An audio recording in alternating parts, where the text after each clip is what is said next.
Eu sou Fábio Rangel. Eu sou Rodrigo Carvalho. Eu sou Daniel Cavalcante. E eu sou Gabriel Gaspar. Que voz veluda do Daniel, hein?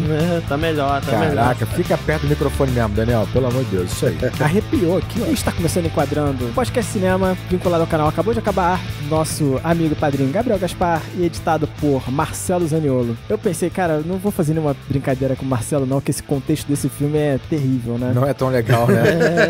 Pois terrível. O Marcelo se cura quase tanto quanto Patrick Bateman.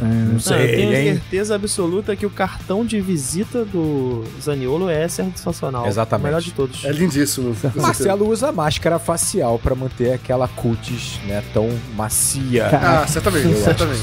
Isso com certeza. Com certeza.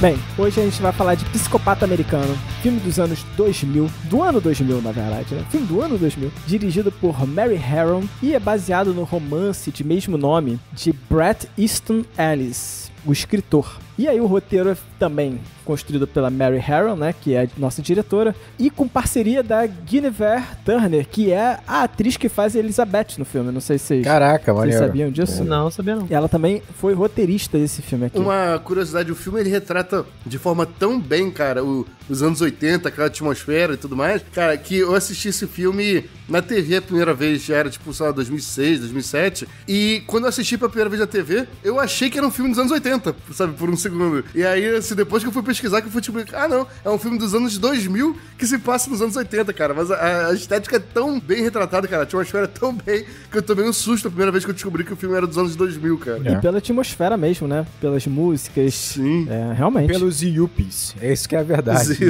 Ele comunica muito com um período ali mesmo. Exato, né? exato. Período de mundo, né? A gente vai falar disso ainda. E a Mary Harron, a nossa diretora aqui, ela depois não teve trabalhos que tivessem a repercussão, sabe, que talvez ela merecesse aqui com Psicopata Americano, né? Ela chegou a gravar alguns episódios daquela série do Constantine, que é aquela série que foi descontinuada, infelizmente. Ela tem alguns seriados de televisão. Por acaso a gente falou de Charles Manson recentemente. As Discípulas de Charles Manson é um filme dela que ela dirigiu, mas realmente não foram filmes que chegaram ao patamar aqui de Psicopata Americano, sabe? Em termos de alcance. É legal falar também que o Psicopata Americano, ele cresceu com o tempo, né? Ele maturou bem, vamos dizer assim, né? Então ele se tornou um clássico com o passar do tempo, mas havia todo um receio de transformar a obra literária em cinematográfica, até o próprio envolvimento dos atores, né, das atrizes, dos roteiristas, era um projeto perigoso. Assim. O que reforça muito o que você está falando, né? Tenho certeza que você tem essa informação, mas vou colocá-la aqui, né, pedindo aqui um espaço. O DiCaprio, ele faria o protagonista, né? Ele chegou realmente a ser contratado para fazer o protagonista do Psicopata Americano, mas numa conversa, né? Eu não sei se foi exatamente a agente dele, foi uma jornalista, se não me engano. Na verdade foi a própria diretora, a informação que eu tenho, né, é que a própria diretora, ela entendeu que o público do DiCaprio, né, o apelo do DiCaprio era com um público muito jovem. Muito por conta de Titanic, né? Tem que lembrar que um ano antes foi Titanic, né, 1999. Não, Titanic é 97, né? 97, 3 anos antes foi Titanic. O outro grande filme do DiCaprio do período é Diário de um Adolescente, né, que também comunica com um público um pouco mais jovem. Ele acabaria manchando a imagem dele como ator, né? Fazendo um personagem tão complicado quanto esse, né? Havia essa preocupação. Exatamente. Ele acaba desistindo, não sabe exatamente se o motivo foi só esse. Parece ter uma coisa meio nebulosa, mas ele acabou desistindo do projeto, né? Porque é um projeto curioso, porque essa diretora, em determinado momento, ela sai do projeto, ela volta pro projeto, né? Há um arranjo ali. Confuso. O próprio orçamento do projeto varia bastante. O orçamento com o DiCaprio seria de 40 milhões de dólares, né? E o filme vai ser financiado com 7 milhões no final das contas. Olha, que isso. Então, pra tu ver como o nome do DiCaprio tava muito forte, obviamente, na época, né? E ele traria investimento, ele traria público, óbvio, né? Mas o filme foi um sucesso, assim, mesmo na época de lançamento. Quer dizer, um sucesso relativo, né? Pra gente hoje, talvez isso não ficasse tão na ótica do grande sucesso, porque ele fez 31 milhões de dólares no cinema, né? Então, um budget de 7 milhões, fez 31. E é importante dizer que o nosso protagonista aqui, o o Christian Bale,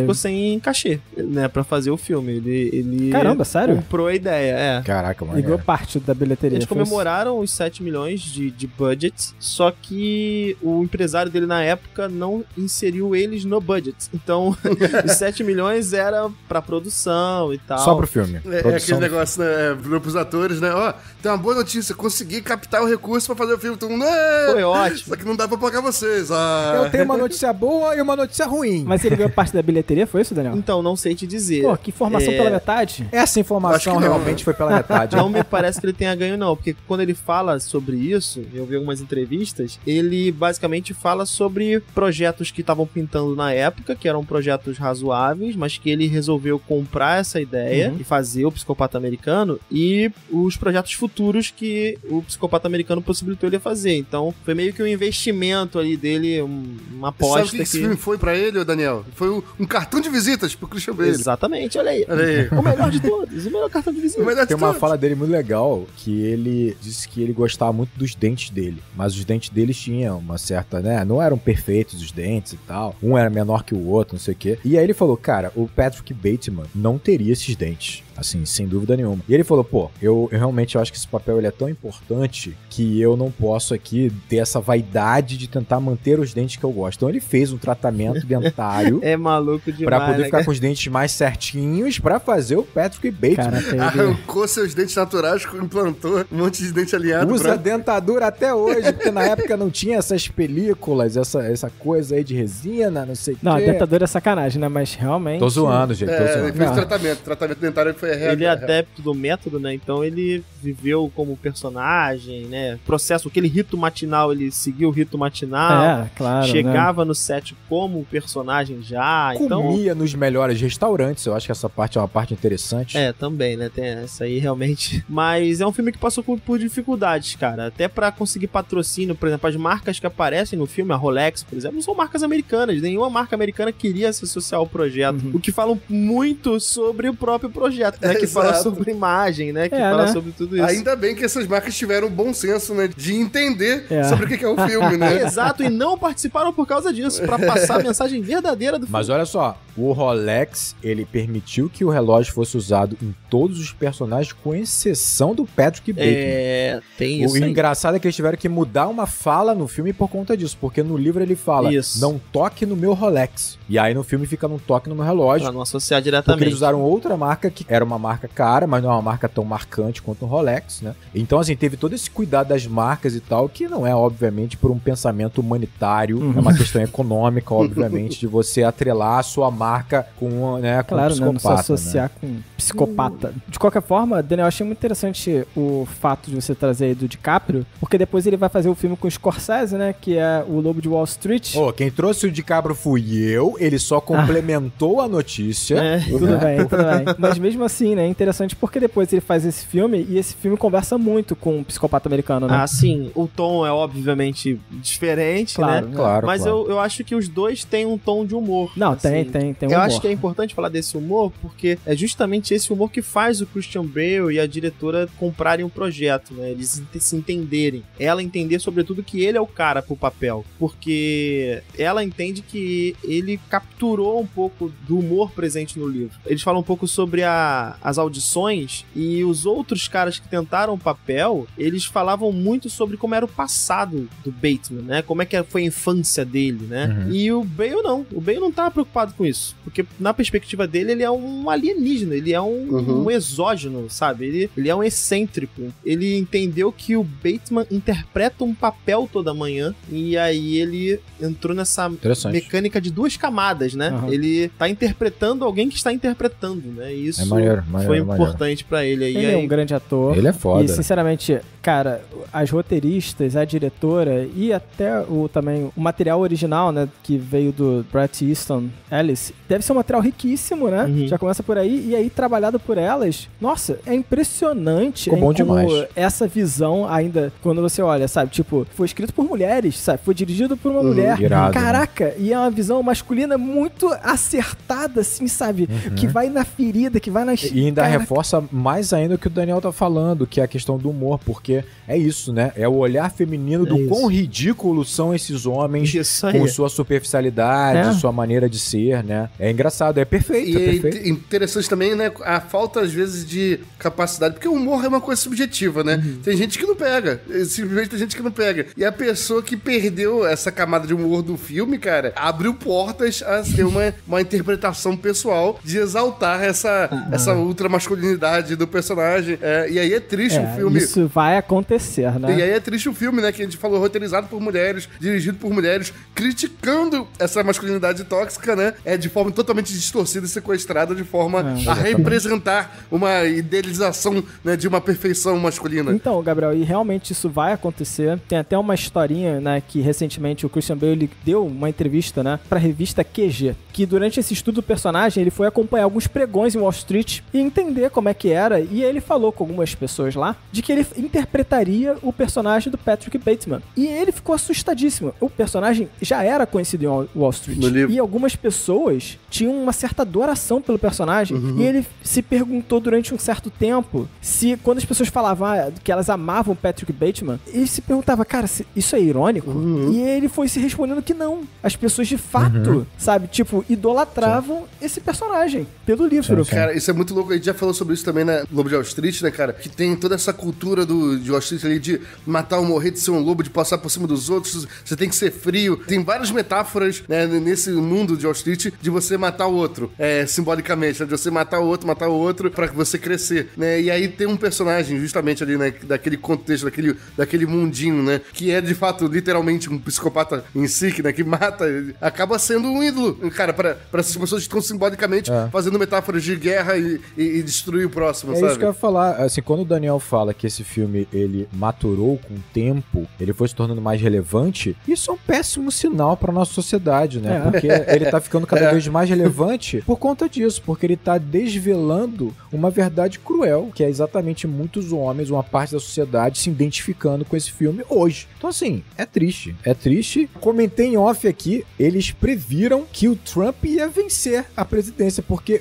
o Trump está no filme o tempo inteiro como se fosse um ídolo ali do Patrick Bateman. Sim, né? sim. E ele é, de fato, um ídolo. Dizem que ele é o último, o Yuppie, o último desses caras, assim, desse perfil da década de 80 que tava em Wall Street e tal. Ele é o último, vamos dizer assim, né? Um grande símbolo. E, cara, ele vai virar o presidente dos Estados Unidos. Né? Isso é bizarro. Mas, enfim, sinopse. Mas antes da sinopse, eu gostaria de lembrar que o Enquadrando, ele tem uma campanha no Apoia-se. Então, se você quiser entrar em apoia.se/enquadrando, você pode doar para o nosso podcast continuar vivo e também, quem sabe, expandir, né? Ganhar novos horizontes. Você pode entrar lá e apoiar a gente. Com R$10 você entra lá no nosso grupo do Telegram, que é um grupo muito maneiro, onde eu sou muito participativo lá, tô lá sempre conversando com a galera. Sim. E tem uma galera muito boa lá, então entra lá, conversa com a gente. Galera especial lá, maravilhosa. Que eu estou devendo essa galera. E a galera lá, cara, sempre consegue deduzir qual que vai ser o próximo filme do Enquadrando, direto. Culpa do Fábio, porra, né? não é tão difícil, né, Gabriel? Não vou dar dica não, que o pessoal lá sabe já a dica lá do grupo, né? Mas toda hora eles estão conversando e falam, próximo filme, a gente falou, a gente vai gravar hoje. Aí a pessoa fala, tenho certeza que vai ser tal filme. Eu falei, caraca, acertaram, na mosca. Por que será, né? Agora você pode falar, porque é Psicopata Americano. Fábio dando mole. Psicopata Americano, eu falei, caraca, eles sabem, cara, só pra nossa conversa. O maneiro é que eles já adiantam, antes da gente falar o filme, eles já botam assim, ó, próximo filme vai ser esse, galera. A gente nem gravou ainda. Galera. A gente nem gravou ainda.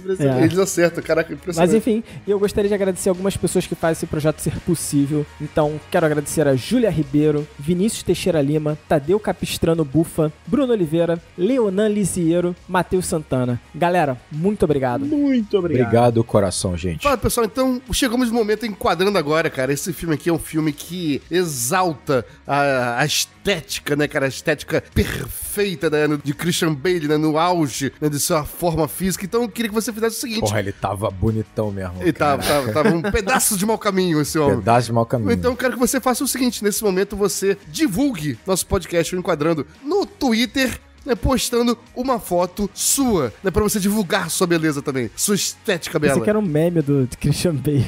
Isso me gerou muito meme. Uma foto sua, mostrando sua estética. Que isso, Gabriel? Sua, nu.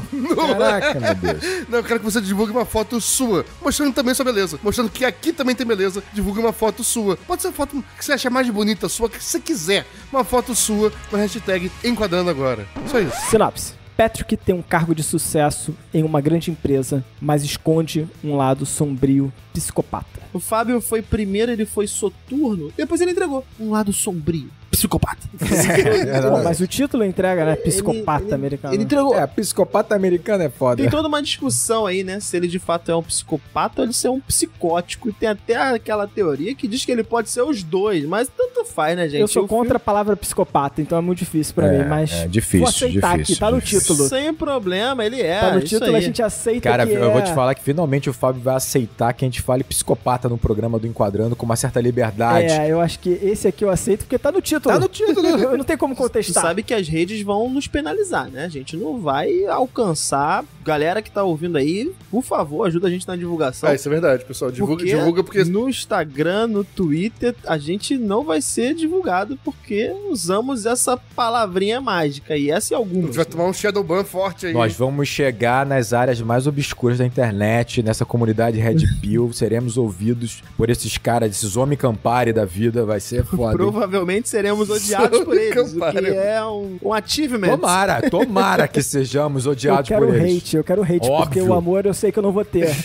Tomara, né? Tomara. Mas vamos lá. Eu acho que é interessante a gente começar por essa primeira cena do filme, né? Já dá esse tom de riqueza, de pompa, né? E ele já define uma coisa que é muito interessante pra mim, que é todos os personagens são iguais. Caraca! Eu fico assim, meu Deus. Exato. Eles são iguais no nível que eles se confundem quem é quem. É muito foda esse negócio da confusão e cada um fala, não, jantei com fulano. E você nem pode acreditar e confiar, porque assim, talvez ele tenha jantado com outro cara, só que ele acha que é o outro. O advogado até hoje não sabe se o cara é o Patrick e se não é o Patrick, cara. Eu fico assim, porque quando eles estão conversando, né, e eles falam, aquele é fulano, não, aquele é ciclano, e aí começa essa discussão, eu falei, não, beleza, eles não sabem quem é aquela pessoa. Tá, aí eles estão conversando entre si, cara, quando chega a conta e os quatro tá com o mesmo cartão, eu falei, caraca, como é que eles vão saber agora qual cartão é de quem? Exato. Talvez nem importe, né? Não importa, porque o cartão dos dois... É tudo corporativo, pô. Tudo vai no conta da empresa. Caraca, porque assim, que isso, todos tacaram o cartão igual, assim, pá. Isso basicamente é um tema do filme, né? É muito foda. Isso vai sendo repetido ao longo do processo, repetido. Até o ponto que você tem o Patrick e o Paul Allen, os dois com o mesmo óculos, o mesmo penteado, o mesmo terno. Aí tu fala, caraca, ali foi foda. Exatamente iguais, né? Exatamente um pouco iguais. antes dessa cena ainda, na verdade, né? Enquanto tá tendo os créditos iniciais, né? Começa ali com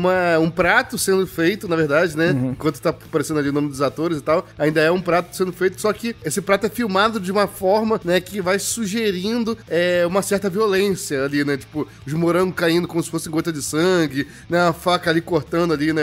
A massa, né? Como se estivesse ali desmembrando alguém, sabe? Lembra muito, né? Pra quem depois já teve a abertura da série Dexter, né? Que também... Sim, perfeito. Verdade, pode crer. Lembra muito essa Dexter. estética, assim, mais ou menos e tal. Mas aqui era na confecção de um prato de comida. Isso eu achei interessante começar por isso, né? Porque o filme inteiro eles estão sempre querendo comer no restaurante e tal, debatendo qual restaurante sofisticado eles vão comer, né? No Dossa, mas no Dossa é quase impossível, então vamos em tal lugar, não sei o que lá. Mas sempre estão frequentando esse ambiente de restaurantes sofisticados, né? E o filme começa com esse prato, né? Digamos assim, um prato sofisticado, em que a violência tá embutida ali dentro, naquela confecção, sabe? Assim, de forma como se eles estivessem se alimentando, né, daquela violência e se tornando aquilo, né, do qual eles se alimentam. De modo que aquela classe social toda tá se alimentando daquilo. De alguma forma, né? De alguma forma. Às vezes de uma forma estética só, mas de alguma forma. De alguma forma, aquele prato, que é uma questão mais conceitual, que tem a ver com o ambiente, com a sofisticação, ela é constituída e construída,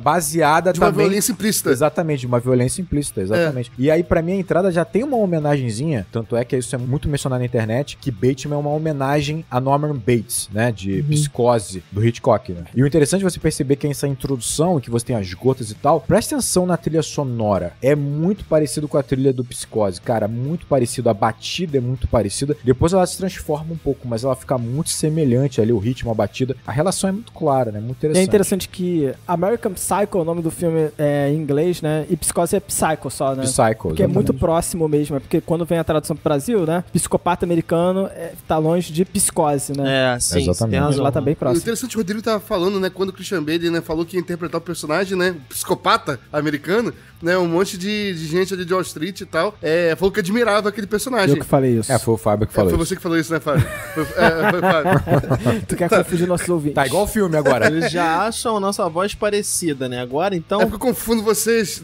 parecem um com o outro, óculos igual, terno igual, aí é difícil saber quem é quem. Nós somos yuppies, Mas eu queria dizer que o próprio personagem, né, do Patrick, ao longo do filme, o tempo inteiro, ele fala sobre psicopatas, né, sobre famosos serial killers, em geral. Ele consome esse tipo de conteúdo, que, em certo grau, provavelmente ele, como o personagem, admira esses serial killers. Admira, assim claro, como os corretores da vida real admiram, né, esse psicopata, né, fictício, maneiro, o personagem admira serial killers. Assim, faz parte dessa retroalimentação, né? Uma coisa se alimentando da outra. Porra, sabe? ele mantém o massacre da Serra Elétrica rodando durante o dia lá de boa. Rodando full, isso é outra coisa louca, né? Ele mantém filme pornô e Massacre da Serra Elétrica rodando full na TV dele, sabe assim? A de perpétuo. Tipo assim, mostra um nível de insensibilidade dele gigante, porque, tipo assim, é tão natural pra ele. Ou é pornografia hardcore, ou é violência explícita. Tá lá. Interessante o que o Rodrigo falou, né? Será que Essa fui eu falta mesmo que falei? Talvez não, né? Porque tá todo mundo confundindo o outro, Acho que sim, porque é recente, então foi a última frase aí. Você falou que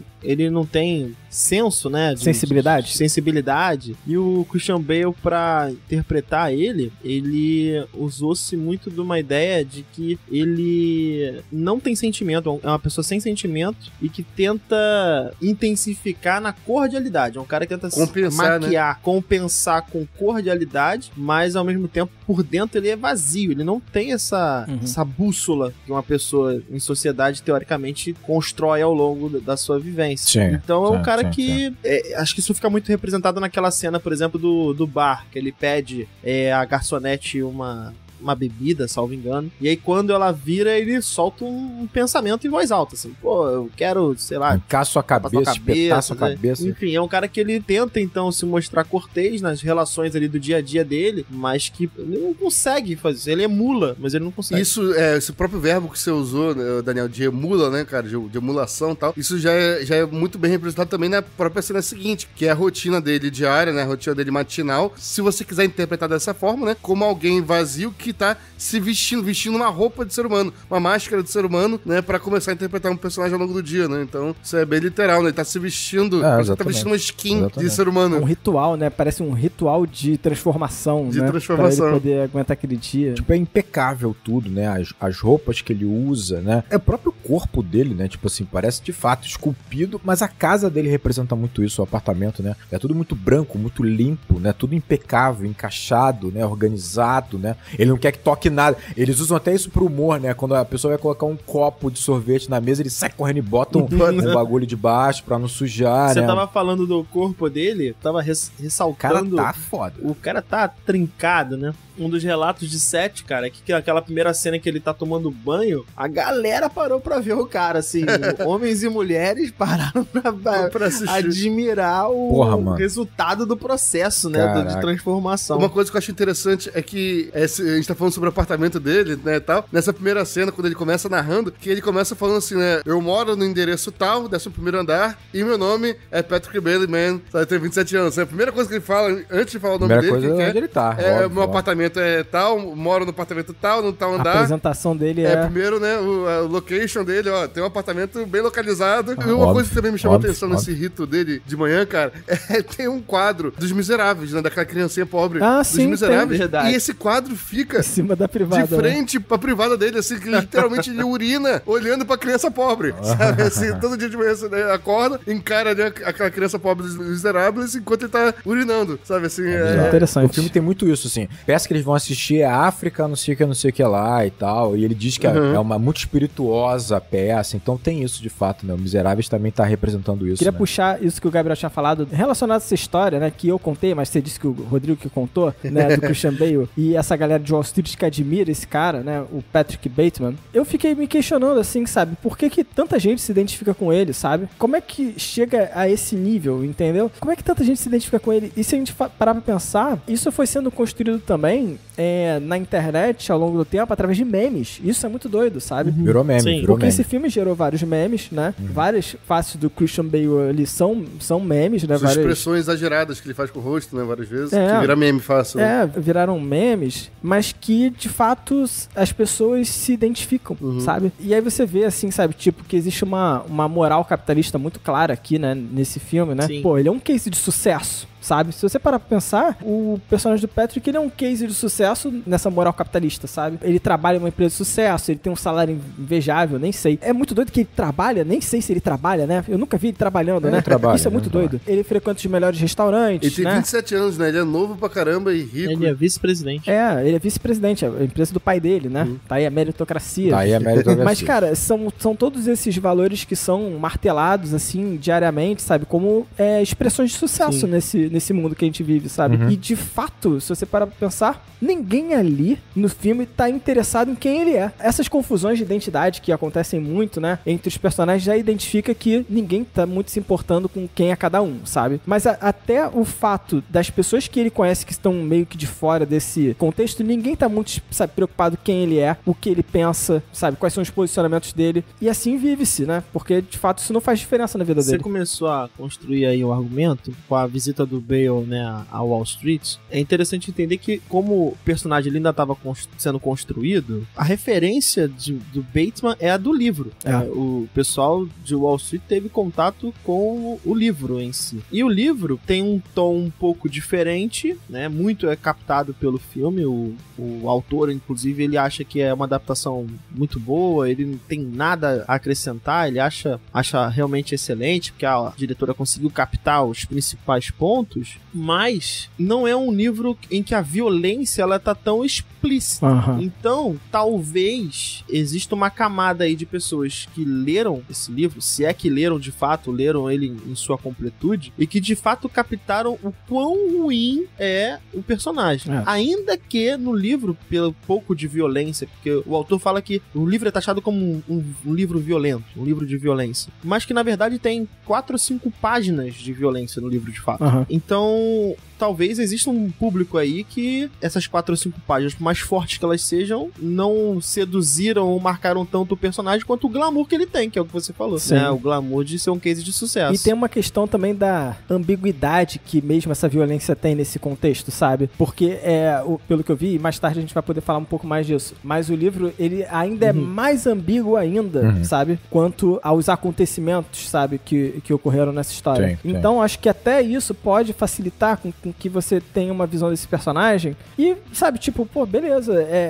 talvez ele não seja isso tudo, sabe, tipo, de talvez ruim. ele não é violento, ele só tá fantasiando aquilo, querendo aspas passar pano pra ele. Bizarro, é bizarro isso. Mas, cara, mas eu acho que você tá sendo muito bom coração, Fábio, no fundo. Eu acho que você tá sendo muito tranquilo. Não, eu tô tentando colocar um ponto de vista pra criar esse onde que está. Mas com muito bons olhos. Pode ser, eu acho que eu tenho esse olhar, né? Porque, assim, eu vou entrar de sola, você puxou o assunto, eu vou entrar de sola, né? No que a gente sabe que esse filme vai trazer o debate, que é o realismo capitalista. Realismo capitalista, é a estrutura. No fundo é, né, obviamente. No fundo é. Mas eu vou falar um pouco sobre isso. Pra vocês terem uma ideia, rolou um meme que basicamente a frase era: eu sou literalmente ele. Esse era o meme. De muitos jovens falando que era basicamente se enxergava em Patrick Bateman. Já começa um problema de interpretação aí do literalmente, né? Óbvio. Mas beleza. Eu também acho que é uma geração de pessoas que não sabem o que significa literalmente. É uma geração inteira. Ninguém sabe o que é literalmente mais, bicho. Ninguém sabe. Mas eu sou literalmente ele. Fala, teu nome, puxa identidade aí, teu nome é Patrick Bateman. É isso. Exato. Já tem um erro complicado aí. É isso, né? A gente faz uma piada aqui, mas o grande ponto, de fato, obviamente, é essa estrutura que a gente vive social. No sentido de que, se você pegar o demográfico da maioria das pessoas que brincaram e se identificaram com esse meme, você vai encontrar, obviamente, uma parte da sociedade que são jovens brancos americanos. Obviamente, né? Grande parte tá ali.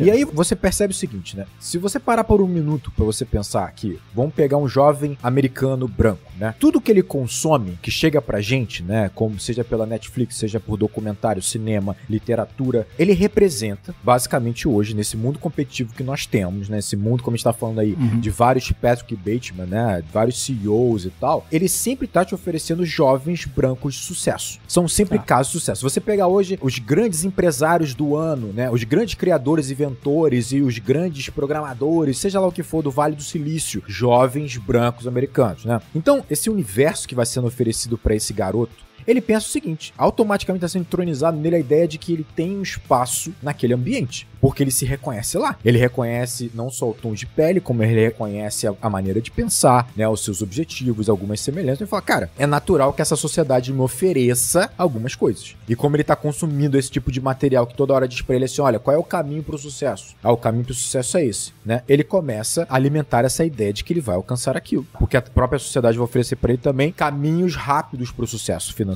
Caminhos rápidos para o sucesso da conquista das mulheres. Tem muito desse material na internet, né? Ele começa a consumir isso, se achando no direito, no dever que a sociedade tem de oferecer isso para ele, porque ele é um jovem branco americano. Todo jovem branco americano tá lá, sendo representado como um caso de sucesso. É o direito de nascença, né, do jovem branco americano. O direito de nascença do jovem americano, branco. O problema é que rapidamente a vida dele vai frustrá-lo. Rapidamente ele vai fracassar nesse percurso. Quando ele chega no colegial, quando ele chega na faculdade, quando ele chega no mercado de trabalho, ele começa a perceber as dificuldades que existem para você alcançar, obviamente, esse topo da pirâmide que vai ser alcançado por 1% da população, 0,5%. Ainda mais hoje em dia, né? Porque a gente hoje em dia ainda mais hoje em dia. Um inalcançável sendo projetado como possibilidade nas redes sociais. Como possibilidade. Então você pense por um momento, você pega um garoto que ele se sente no direito de estar lá, né? Porque ele tem o caminho que é oferecido pra ele, né? Por coaches, por vídeos, por literatura. Ele tem lá o objetivo, ele se identifica com aquelas pessoas, ele não alcança, que isso gera uma puta de uma frustração que vai ser convertida basicamente em revolta. Essa revolta vai gerar violência, a gente vê essa violência na rede social, principalmente, mas a gente vai ver casos de garotos que vão entrar em escolas, né? E matando pessoas, onde ele tá canalizando a violência nas pessoas que ele achou que gerou essa frustração nele. Ou seja, basicamente um Patrick Bateman. O que eu acho engraçado que aí, que é o seu ponto, como é que pode pessoas que não necessariamente são, né, assassinos ou psicopatas e tal, vão se identificar com Patrick Bateman? Aí eu vi um vídeo muito interessante de um canal nacional chamado Minutos de Sanidade. Ele tá falando sobre essa cultura de Red Pill e ele menciona os comentários que ele recebeu quando ele falou sobre Taxi Driver e Travis Bickle. E ele mostrou alguns comentários, os comentários, cara, tinha um comentário que era assim, ó. Eu acho engraçado você falar que o Travis Bickle, ele tem algum tipo de problema mental, porque não só eu concordo com ele, como se você parar a pensar um minuto em como esse mundo tá decadente, você vai dar razão a Travis Bickle. E o garoto fala, pra mim, Travis Bickle é um herói da moral, ele é um paladino da moral. Que isso, cara? É sério, cara? Paladino da moral, cara. Paladino da moral. É o mesmo raciocínio que tornou o Rochat também um exemplo, sabe, de liderança. Um paladino de uma moral de um mundo de decadência, em declínio. O Daniel tá se segurando ali, Daniel tá... me segurando tipo... porque eu tenho um exemplo que você me disse que é muito forte, assim. E, cara, isso é assustador porque são vários comentários concordando com o Travis Bickle, colocando ele como se fosse um herói. Vamos fazer, então, agora um exercício pra entender esse processo. Primeiro com o Travis Bickle. Esse garoto, jovem, branco, americano, ele vê o filme do Taxi Driver. Ele vai naturalmente gerar identificação, ele vai se reconhecer lá. Claro, eles estão na mesma faixa social, né? O Travis Bickle, ele é fracassado, ele é quebrado, né?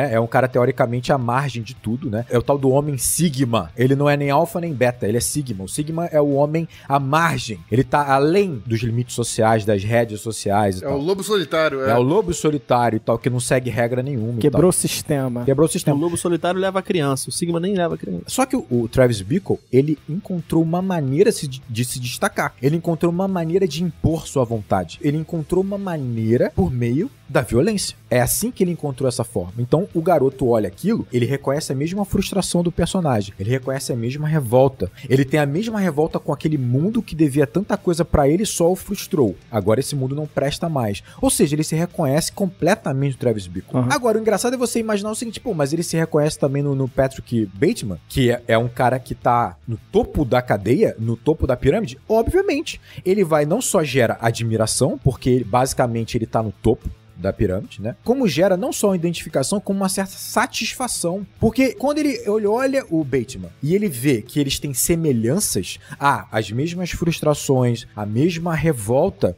mas é um cara que tá no topo da cadeia, ele pensa o seguinte, cara, eu deveria estar lá. Ou ainda que eu não pense dessa forma que eu deveria estar lá, ele está lá me representando. Porque nós temos similaridades. Esse cara pensa igualzinho a mim e tá lá no topo. Exatamente. Então a identificação vai acontecer naturalmente. Não tem como. É como se fosse um colateral. Isso é muito doido. Então, caraca, isso é muito doido. Essa semana, na verdade, na semana passada, na sexta-feira, ali quinta-feira, agora eu não lembro quando, foi um grupo de psicólogos, né, na escola para fazer uma dinâmica com os alunos sobre questão de ansiedade, né, depressão. A gente sabe que a gente tá passando por um momento onde essas temáticas, elas estão muito fortes, né? Essa geração passou por muita coisa, tá passando por muita coisa, né? Então, não dá pra enxergar essa geração como a nossa, por exemplo. Mas, dito isso, eles fizeram uma dinâmica e, enfim, a dinâmica consistia em os alunos escreverem num papel o que deixava eles nesse estado, colocava eles nesse lugar de ansiedade, de depressão e por aí vai. Uma dinâmica que é perigosa. Pra quem é professor um pouco mais cascudo, já sabe que isso abre espaços, né, pra coisas que você talvez não possa lidar naquele momento. Porque, não sei, esses psicólogos vão continuar lá todas as semanas pra continuar atendendo essas crianças depois de abrir essa porteira? Exatamente. Exato.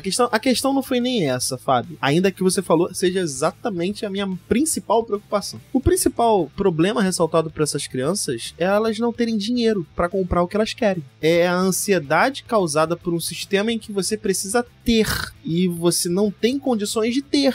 E se você não tem condições de ter, você entra num local de aflição, de angústia, de ansiedade, porque você quer ter. E a partir do momento que esse problema ele se mostrou do ponto de vista material, os psicólogos não conseguiram lidar com a situação. A raiz do problema ela não tá na questão psicológica, ela tá no sistema econômico, ela tá na realidade material desses alunos. Exato. Que, óbvio, vai afetar no psicológico, que tem tudo a ver, né? Claro, não tô tirando aqui de maneira nenhuma a importância e a abordagem dos psicólogos, mas existe aqui um fator social que talvez aqueles que estivessem lá não estivessem programada a dinâmica para tal, entende? Então, o que a realidade mostrou, e aí, fazendo o gancho que você falou, Rodrigo, eu acho que esses alunos se reconhecem também no Bateman. Por quê? Porque ele é o local onde eles querem estar. Eles vão encontrar uma identificação. O capitalismo ele é forte o suficiente pra te colocar numa posição de subalterno, mas você, enquanto subalterno, você não quer só sair dessa posição, você quer virar o que coloca os outros nessa posição, sabe? Opressor, Isso é muito poderoso. E não deixa de ser uma forma também de você estar desfrutando de alguma maneira daquilo ali, daquele universo. É aquela lógica do que foi feito comigo, então agora eu tenho o direito de fazer com o outro, sabe? Que é muito perigoso. Interessante isso que você falou, Daniel, e ao mesmo tempo estranho, cara, porque em momento nenhum a gente vê no filme o Patrick Bateman desfrutando dos prazeres de ser rico. Em momento nenhum você vê ele gozando daquilo, tendo prazer nas coisas que ele faz. Até o sexo que ele faz parece extremamente mecânico e artificial, sabe? E uma coisa que eu fiquei pensando sobre isso que você falou também, Daniel, sobre em outro extremo, né, da ponta, né, em um extremo tem as pessoas que querem ter objetos de desejo, né, coisas que são anunciadas pra ele e não conseguem e tem essa frustração. Essa realidade desse filme é de uma galera tá na outra ponta, que tá no outro extremo social, que tem tudo que eles gostariam de ter. E quando eu falo tudo que eles gostariam de ter, essa frase talvez esteja errada, porque eles gostariam de ter aquilo mesmo ou não, sabe? Como você vê que todos eles estão vestidos da mesma forma,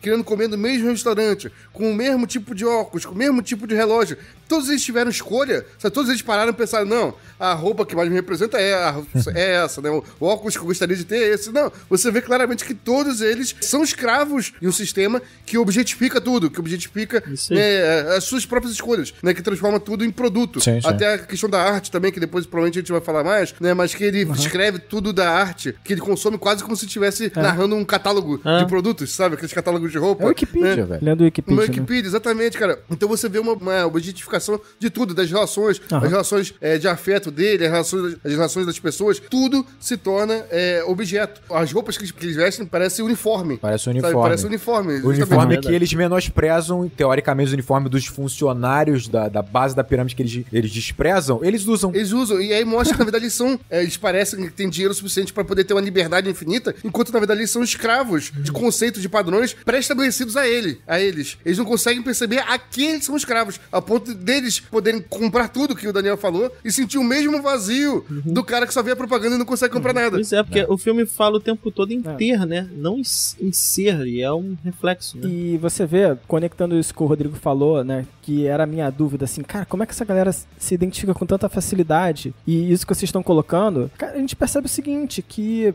na cultura que a gente vive hoje, ela mente pra gente dizendo que nós somos indivíduos, né? Porque o capitalismo, a base dele é essa individualização do ser, né? Exatamente. Você é único. É uma loucura, é uma individualização em massa, tá ligado? Todos vocês são fábricas de indivíduos únicos, né? Que vocês vão comprar essas mesmas coisas. Mas olha só que coisa, né? Todos são iguais, se vestem iguais, né? Com as mesmas coisas, e isso é a maior verdade pros algoritmos de mídias sociais. Claro. A gente acredita que a gente é único, mas na verdade a gente tá lá sendo atacado em grupinhos, em clusterzinhos que você é isso aqui, sabe? E te acerta muito bem, porque você na verdade é muito parecido com muitas outras pessoas. E essa falsa noção de identidade, eu acho que esse filme trabalha muito isso. Até essa relação com a arte e com a opinião política do Patrick, né? Você vê que tem uma hora que ele começa a vomitar a opinião política dele na mesa, porque é aquilo que ele tem que falar. Exato, extremamente maquiada. Como se tivesse decorado um texto. Quase um script, a gente tem que alimentar as pessoas que não têm condições de comer, a gente tem que, sabe, diminuir a diferença entre homens e mulheres na sociedade. E diminuir o consumismo, né? Começa a até isso que o pessoal ri, né? Ele começa a falar isso, sabe, como se fosse um script, e você vê que a gente hoje se movimenta assim também em sociedade, né? Até no consumo da arte. Quando ele tá falando dos discos e a gente fala que ele parece estar lendo Wikipedia, mas é de fato o que se tornou as mídias sociais, sabe? Vai todo mundo na frente da Torre Eiffel tirar a mesma foto, porque não tá preocupado em se conectar com a cultura, tá preocupado em marcar aquele ponto como, ok, eu conheci e tá aqui, sabe? Vocês podem colecionar lugares, né? Você colecionar lugares, exatamente. A preocupação do Patrick Bateman é a posição que ele vai sentar no restaurante, se ele vai ter um bom lugar pra sentar no restaurante. Tem uma hora que ele fala, será que a gente vai conseguir um bom lugar no restaurante? Mas isso não vai fazer diferença nenhuma na comida que ele vai comer, ou nas pessoas que ele vai conversar. Mas isso que importa. Por quê? Porque as pessoas vão no restaurante pra tirar uma bonita foto, sabe? E às vezes a foto é o local melhor do restaurante pra você tirar a foto da janela. Então esse local do restaurante importa porque ele é mais um colecionável em mídia social, sabe? Exatamente. E essa perda da individualização, onde você vê as pessoas fazendo as mesmas coisas. Cara, é a perda da individualização em prol da individualização, entre aspas, né, cara? Individualização em massa. É muito doido. Então, a minha esposa tava falando que a amiga dela falou, tava afim de ir no show do Coldplay, mas ela não ia porque ela não curtia muito a banda, mas que todos os amigos dela foram, mas que eles também não conheciam nada da banda, mas foram porque era um grande evento que ia ter, sabe? É muito doido. Doido por um ingresso. Não, muito doido, cara. Eu tenho um primo que ele foi no Rock in Rio e não assistiu nenhum show. Ele foi no Rock in Rio ficar fazendo caça ao tesouro, que é pra tirar foto de, sei lá, fazer fotos das coisas e ganhar uma passagem na Austrália, o primeiro lugar que tivesse as fotos mais legais no Rock in Rio. Ele foi no Rock in Rio pra ganhar passagem na Austrália. Nota, ele é rico o suficiente pra comprar a passagem na Austrália que ele quisesse, sabe? Mas aí não é uma conquista dele. Exato. Pra fazer um colecionável, sabe qual é? Mas ele ganhou? Ganhou. Caralho. Mentira, Sério, cara. porra? Caraca. Não, ganhou. Então valeu. Tá vendo? Valeu a pena. Não, mas assim, o ponto é, tipo, ele é rico, sabe? Tipo, ele não precisava disso.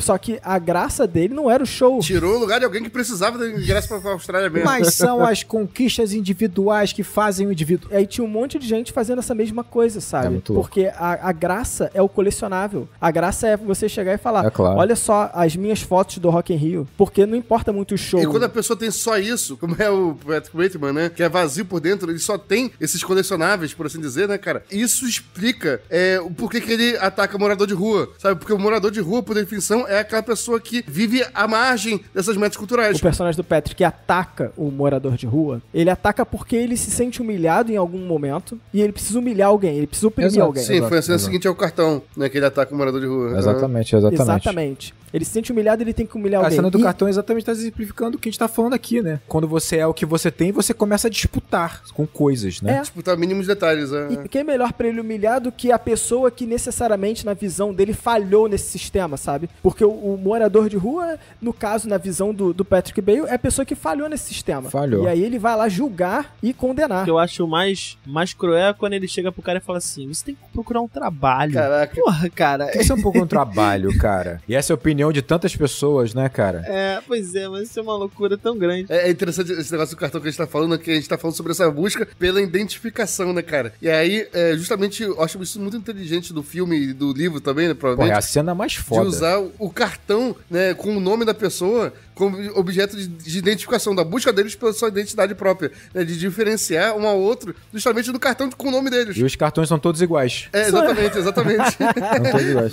Eles ficam, não, mas isso aqui tem uma cor um pouco diferente, isso aqui tem um papel um pouco mais assado. Cara, é inacreditável. Essa cena é espetacular. Nossa, que cena fantástica. Do objeto de escolha pra isso ser o cartão com o nome deles, sabe? Maravilhoso. Isso é muito foda. Essa cena talvez seja a minha cena favorita do filme, cara.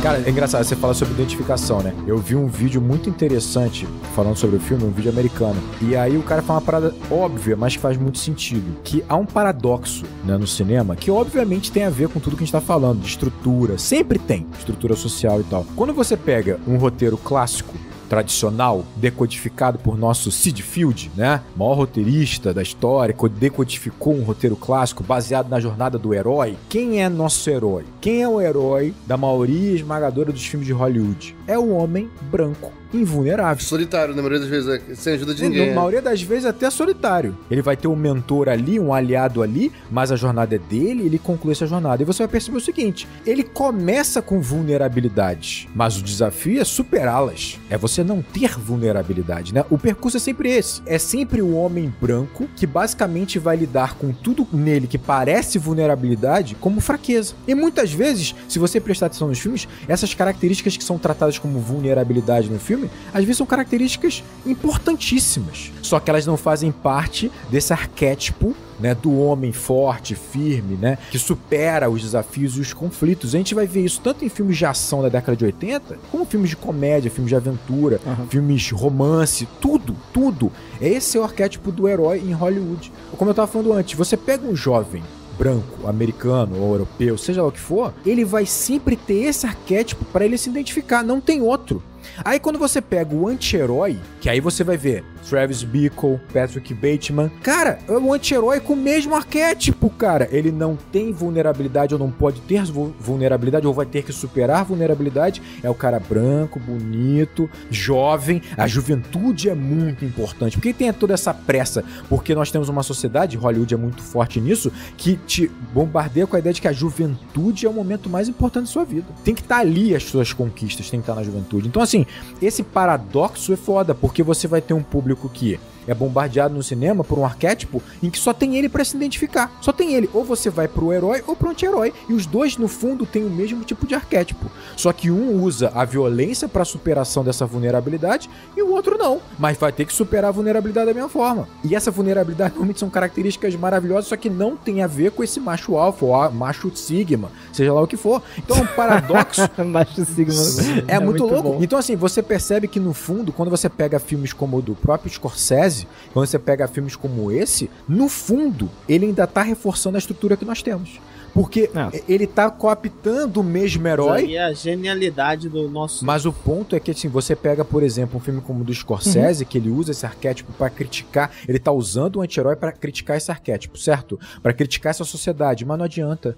Ele vai reverberar e gerar identificação pra grande parcela da população. E, no fundo, ele tá reforçando o mesmo arquétipo. Pô, aí você tá concordando com o meu ponto que tu discordou lá quando a gente tava sobre o... no podcast sobre o Lobo de Wall Street. Não, eu concordo com você, o ponto é como é que você vai se debater arte sem você falar sobre isso, né? Não adianta, né? Claro, é impossível. Claro. É impossível, porque assim, a partir do momento que o modelo capitalista ele é tão eficiente que até na crítica ele vai capitalizar em cima, cara, um negócio realmente... E você, obviamente, a arte também se ampliando para abarcar novos arquétipos. É quando a gente falou de Avatar sobre o realismo capitalista, né? Quando a gente comentou lá em Avatar que o capitalismo consegue se criticar e lucrar com isso. Exatamente. E tá tudo bem, e a gente se sente bem. Exatamente. A primeira coisa importante pro nosso público, quando a gente tá falando aqui sobre machos alfa, beta, né, e sigma, isso aí é uma classificação, né, que veio dos lobos, né? O spoiler, o ser humano não é lobo,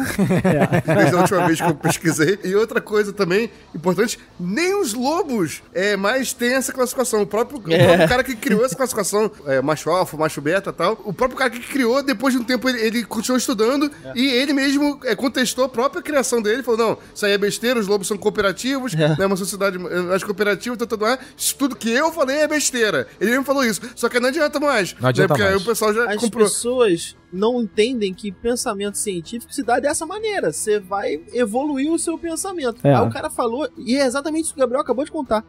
A pesquisa do cara continuou. Ele atualizou o modelo. Continuou e o cara falou, isso aqui, essa hipótese aqui, minha, refutada. Mas, Daniel, a sociedade não continuou. Cara, a sociedade está parada, estagnada no alfa e no beta. É impressionante. Nem homem tem essa classificação de alfa, beta, né, sigma. Nem lobo tem essa classificação de alfa, beta e sigma. É uma doideira completa, sabe?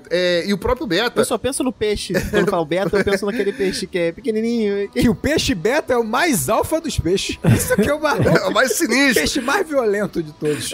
Mas isso que o Rodrigo tava falando, cara, sobre essas características que na jornada do herói, até a jornada do herói é interessante, né, que tem o Matrix, que é, né, com o exemplo clássico do jornada de herói, né, que foi também sequestrado por uma galera com o conceito de Red Pill, mas isso a gente fala em outro momento, né, mas o que eu quero dizer pode falar agora até, se quiser. Eu tô angustiado. Claro, já. Tu tá de camisa vermelha, inclusive, tu veio representando os Red Pill, e eu tô de azul, ó. E você é Blue Pill. Blue Pill. Mas o que eu ia falar dos betinhas, né, cara, isso que o Rodrigo tá falando aqui, essa jornada toda é pra pessoa, aspas, nesse mundo aí, amadurecer, e quando esse amadurecer deles, né, na verdade é reprimir várias emoções, vários instintos, vários sentimentos, deixar de ser um betinha cheio de vulnerabilidades, inseguranças e tal, pra se tornar um alfa dominador, né, e você reprimir todas essas características que te tornariam um betinha. Betinha é foda, mano. Betinha é foda. É foda, porque quando a gente fala isso... Só tem betinha aqui nos 4, já começa por aí. São 4 betinhas aqui, já começa por aí. São 4 betinhas. E parece que eu tô levando a sério, porque assim, eu não consigo ouvir esses caras. Sério, eu não consigo ouvir. Eu tentei pra esse programa, sabe, mas eu não consegui ouvir. Eu falava, pelo amor de Deus. É difícil. Então me explica, Gabriel, vamos lá. Cara, é uma loucura. Você quer ver uma representatividade perfeita do que é o Mesacash dessa cultura Red Pill? Eu não sei se quero ver, o Patrick Bateman naquele hall do hotel conversando com aqueles 3 caras. Aquela conversa no hall do hotel parece um Mesacash Red Pill, cara. Aquilo parece um Mesacash. Do Campari lá. É perfeito, cara. Aquilo parece... Vale a pena você, nessa tua explicação aí, Gabriel, porque, assim, isso tem todo um contexto de um pano de fundo, né, também, de uma realidade onde essas pessoas entendem que a nossa sociedade, ela é absolutamente feminista e... Sim, eu vou abordar isso. E a mulher está na posição de poder, de comando. De poder, exato, obrigado. Deixa o Gabriel explicar, vamos lá. Por favor, Gabriel, vamos lá. Vai ser rápido, eu vou começar dos anos 60. Caraca! 60 anos atrás. Marcelo, mete a musiquinha de aula que faz tempo que tu não usa aí. Nos anos 60 a gente teve a segunda onda Quando do feminismo. terminar o discurso dele, ele virou alfa. Vai terminar o discurso dele. Terminar o discurso. Não, vai ser rápido. Nos anos 60, né, a gente teve ali a segunda onda do feminismo, né, cara? Eu não vou entrar muito nas ondas do feminismo, porque aí seria de aprofundar demais, mas essa segunda onda do feminismo ali era buscando liberdade pra trabalhar, esse tipo de coisa. E aí, nessa segunda onda dos anos 60, começou a surgir em contraponto um movimento que muita gente considera ali um dos primeiros desses movimentos reacionários masculinistas que transformam o homem numa vítima, sabe? De que o homem está sendo oprimido pela busca de direitos pela mulher. Isso aí surgiu como uma reação à ascensão do movimento feminista da segunda onda do feminismo. Atualmente, nos anos 2010, mais ou menos, a gente teve a quarta onda do feminismo. Tem diferenças, essas ondas têm diferenças entre si e tal, mas em 2010, convencionado, né, a quarta onda do feminismo. E aí começou a surgir, em contraponto a isso, né, teorias de que, na verdade, a gente vive já... Aí que entra a loucura, Fábio, pra você entender, porque é muita viagem. Tá. Que, na verdade, a gente vive já em uma ditadura do feminismo. Nossa. Sabe, em um mundo dominado pelas mulheres, em que os homens apenas fazem a vontade delas, e que aí tem mais uma loucura foda, que tem várias categorias de homens e de mulheres, e aí tem o homem padrão de beleza, tem a mulher padrão de beleza, que se chama de Stacy's, sabe? Tem essas Stacy's, tal, que são as mulheres padrão de beleza. Caralho. Tem as mulheres que não são padrão de beleza clássico, que são as Becks, sabe? Se eu não me engano e tal. E tem o homem também, que não é o padrão de beleza clássico. Na cabeça deles, né, essas mulheres, as Stacy's, ficariam com os homens alfas. E essas mulheres Becks ficariam com os homens esquisitões, digamos assim. Os betinha. Não, os betinha não. Que seriam os incels, sabe? Com os homens desajustados. Caralho, eu não consigo nem entender a lógica. Mas o feminismo malvadão empoderou as mulheres, usando aspas aqui na palavra deles, tá? Empoderou as mulheres feias, dizendo que vocês também têm o seu próprio tipo de beleza, vocês podem ter quem vocês quiserem, vocês não precisam se contentar com esses esquisitões. E aí, na cabeça deles, os esquisitões Ficaram sem ninguém. Ficaram sem ninguém por culpa do feminismo, que roubou essas mulheres deles. Caraca, Gabriel, caraca. Eu entendi o mundo inteiro nesse momento, porque eu não entendia nada dessa lógica. Cara. E aí eles estão vivendo a opressão do feminismo. E o restante do mundo inteiro não consegue enxergar isso. Que deu direito à mulher fora do padrão a escolher quem ela quiser. É um absurdo. Exatamente, porque a mulher é nerdola, a mulher de cabelo verde que gosta de games, deveria ficar com o esquisitão, sabe? Não querer um homem bonitão, sabe? E o feminismo estragou essas mulheres, dizendo que elas podem ficar com qualquer um. E o mundo inteiro não repara isso. Caraca, Isso que eu tô falando, gente, pelo amor de Deus, não sou eu. É essa cultura. O mundo inteiro, sabe, não repara essa opressão do feminismo nesses caras. O mundo inteiro tá vivendo, sabe, tomando a pílula azul do Matrix. E só eles tomaram a pílula vermelha e enxergaram essa realidade em que a gente vive hoje, na verdade, uma ditadura do feminismo. Caraca. Esse grupo de pessoas são os red pilados, esse grupo de pessoas que se libertaram desse véu de opressão do feminismo. Isso que eu tô falando aqui, gente, pelo amor de Deus, eu não concordo com uma palavra do que eu acabei de falar. Deixar isso bem claro. Por favor. É assim, é idiota? Sabe? Tipo, é uma parada bem idiota. É uma parada bem idiota. Mas, pelo menos agora, assim, tipo, fechou uma gestalt na minha cabeça. Porque eu ficava assim, cara, o que esses caras estão falando? Assim, sabe? Não, tipo... e olha só, e é uma parada idiota, mas não é uma parada aleatória, não. Isso é resultado de uma estrutura que nós vivemos. Não é, claro. Não é só 5 malucos doidos que definiram uma teoria. Não, isso é um resultado, como o Gabriel falou, um resultado de um movimento contrário. Há uma intencionalidade. Claro. E em última instância, são pessoas capitalizando a frustração, né, do jovem que não consegue namorada. Óbvio. E esse cara começa a vender curso de coach, começa a tentar criar uma lógica fictícia, né? Essa lógica que eu falei, uma lógica tirada do nada, da imaginação deles. Começa a capitalizar em cima de uma lógica. Caralho. E encontrar uma lógica pra justificar só uma coisa que é emocional. Uma frustração. Que loucura. Nossa, não. E você sabe? Invalida uma série de avanços e discussões do ponto de vista, né, Porra, Daniel. da igualdade de gênero. Porra, porque, Daniel, cara, mas não vai nem... Mas nem... Tu tá indo muito longe. Cara, nem arranhar isso, eu não tô nem olhando na ótica do indivíduo, não. Eu tô falando na ótica do pensamento. Entendo, assim. não, Isso entendo. É intencional.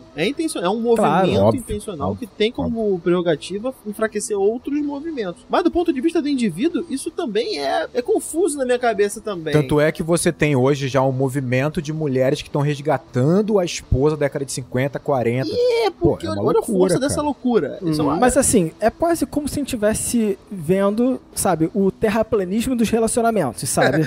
Perfeita definição. Porque da forma que o Gabriel me explicou, é igual alguém chegar pra mim e falar, a Terra é plana. Eu vou chegar e falar, você é um idiota. Mas, sabe, se a pessoa chega e fala todos os motivos pelo qual ela acha que a Terra é plana, eu vou falar, não, beleza, todos os seus argumentos são idiotas, mas eu entendo como que você chegou aí, sabe? Tipo, essa lógica interna. Eu entendo o que está faltando pra você. E aí eu consigo ver que essas pessoas não conhecem, sabe, tipo de cultura, sabe? Não entendem como é que funciona a cultura. A beleza é uma estabelecida pela cultura, sabe? Então já começa por aí. Tudo é estrutura social. E tudo é estrutura social, exatamente. Então é um negócio que é super cheio de dimensões e eles colocaram numa única linha, sabe? Numa única dimensão, um fator que, tipo, nem isso é mensurável. É uma linha, sabe? Só que ela é uma linha abrangente o suficiente pra ela ser captada por grupos tão diversos da nossa sociedade que isso acaba dando voltas, sabe? Acaba se retroalimentando de um jeito que, cara, não é só o homem branco. Então, mas o que eu tô te falando, tem que ser um discurso fácil, né? Eu tô falando que assim, não é só o homem branco heterossexual que vai enxergar essa lógica. Não. Isso vai acabar dando uma determinada volta, vai acabar atingindo determinadas camadas e faz com que certas pessoas, até que estão em posições de vulnerabilidade dentro desse discurso, acabem incentivando esse discurso, acabem abraçando esse discurso, afirmando esse discurso. Que loucura. Sabe? Mas é, porque o superficial ele é muito maleável a ponto de você moldá-lo pra qualquer tipo de pensamento e realidade que você tenha, né? É superficial, cara, é vazio. Porque isso explica, né, assim, né, aspas, né, essa teoria toda explica que, porque na verdade, assim, coloca os homens na posição de vítima, né, e aí você começa a mostrar dados estatísticos, né, mas a maioria dos homens que morrem em guerra, a maioria dos homens que morrem em acidentes de carro. Ai, cara, ai, meu Deus. Tanta preguiça. Não, exatamente, só que esquece de colocar nessa conta, é que a maioria dos homens morrem por outros homens, na mão de outros homens, sabe, não são, né, uma ditadura das mulheres matando homens, é a própria estímulo à violência masculina pra se defender. Mas isso é unicamente a forma de você lidar com a frustração. Isso. Da própria sociedade que te dá. A estrutura, ela te frustra o tempo inteiro. Que a gente tava falando aqui. Qual é o grande medo das crianças lá quando fizeram lá a pergunta lá os psicólogos fizeram a pergunta? Eu quero poder ter. Porque a sociedade me incentiva a ter o tempo inteiro, mas não me dá condições pra ter. Exatamente. Certo? Ou seja, é uma contradição que frustra. Aí você pega essa galera também. Ela tem uma sociedade que toda hora bombardeia a cabeça dele que ele deveria conquistar uma porrada de coisa, desde dinheiro a mulheres. Ele não tem? Claro. Essa frustração vai ter que encontrar uma justificativa. Vai ter que encontrar um culpado, né? E aí ele vai buscar um culpado qualquer. E o culpado vai ser, obviamente, o vilão que gerou essa frustração nele. Sim. É óbvio. É sempre assim, E esse né? filme consegue ser tão atual, né, que você vê no filme também, ele acaba fazendo esse paralelo com esse restaurante, que ninguém vai, mas todo mundo diz que vai. O Dorsa. Ninguém consegue ir nesse restaurante. É inalcançável, sabe? Essa questão da culpa, né? Que a gente tá falando que a culpa o culpado é sempre o outro. Nesse filme também tem um paralelo, assim, dele, na cabeça dele, ele cometeu vários crimes, né? 1 milhão de crimes, e ele não consegue ser culpado. Ele começa a falar, eu matei gente, eu matei pessoa. Não, calma, tu tá muito estressado. Relaxa, não matou ninguém, aí, não. Porra.